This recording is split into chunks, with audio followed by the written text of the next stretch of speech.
let's talk about protecting our bodies as cleaners. I've got people on my social media accounts who have told me that they've been cleaning for 3 decades plus, and you guys all say the same thing. Protecting your body, protecting your skin, protecting your airways is so important when you're a cleaner. And when you're a cleaner in your 20s and even your 30s, you might not realize that the things that you do now can have a lasting impact on your life. So you might get a small injury to your lower back, but then you feel that for the rest of your life. So we want to reduce any kind of risk that we have to damaging our body. And there's 3 things I'm going to talk about today: extendable poles, chemicals, and protective equipment.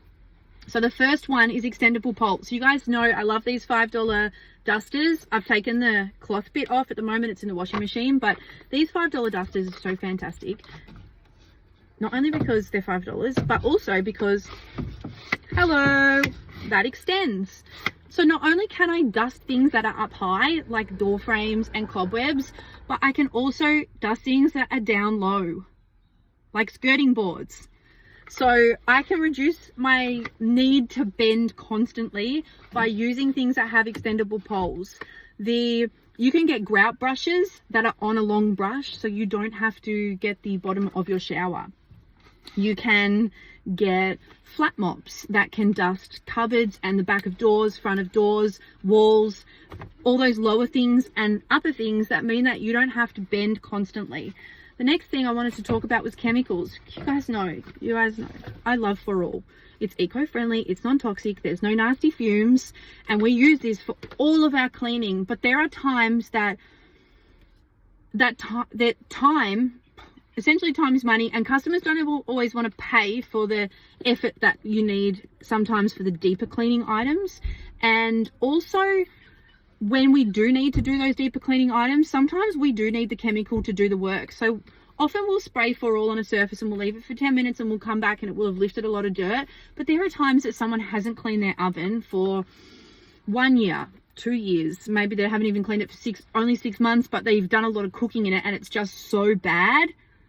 Or grout is just so built up with mildew and soap scum and it's yucky, and we need to use something stronger than this, because otherwise we're going to have to use a lot of elbow grease and we're going to be scrubbing so much that we risk our rotator cuff, we risk our elbow, we risk our wrist,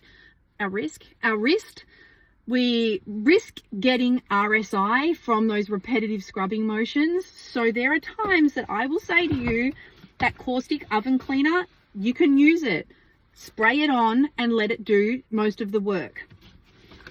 Or there's products like this. This is a sulfamic acid, and we spray it on showers that have a lot of built up soap scum, that we just know that that's going to take us a lot of scrubbing, and we want something to do the work. So we'll spray it with sulfamic acid. We will let that sit for 10-15 minutes. We'll do something else in the bathroom, or not even in the bathroom actually. We do something else in a different room because it does have a toxic fumes.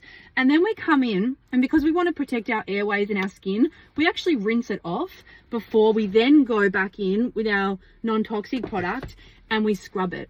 But at least the sulfamic acid has gone on first and done a lot of that work that we don't have to do physically ourselves. So we're protecting our body by letting the chemicals do more of the work. The third thing I'm going to talk about is protective equipment. This is something that's just not really spoken about with cleaners on the internet, mostly because a lot of the cleaners who are putting their faces on the internet at the moment are younger, and we just don't think about this kind of thing. Our knees. Okay? Our knees, from being on our knees constantly as we get older, we're going to pay for that. So you can get things like this. This slots in the side of the cleaning tub with all the cleaning kit, and it's like a yoga mat, but a little one. So you put it down and you can put your knees on it, and you're protecting your knees. So as much as possible, you want to be using tools that don't require you to be on your knees, but there are times that you're going to have to. Like if a bathroom floor is really bad, I'll often just get on my knees and I'll wipe it. You don't want to be putting your knees on tiles. So grab yourself one of these. There you go, guys. 3 things that can save your body in the long term, because your body, it matters, especially when you work with it every day and you live with it every day. We all live with our body every day, and we should be doing what we can to protect it.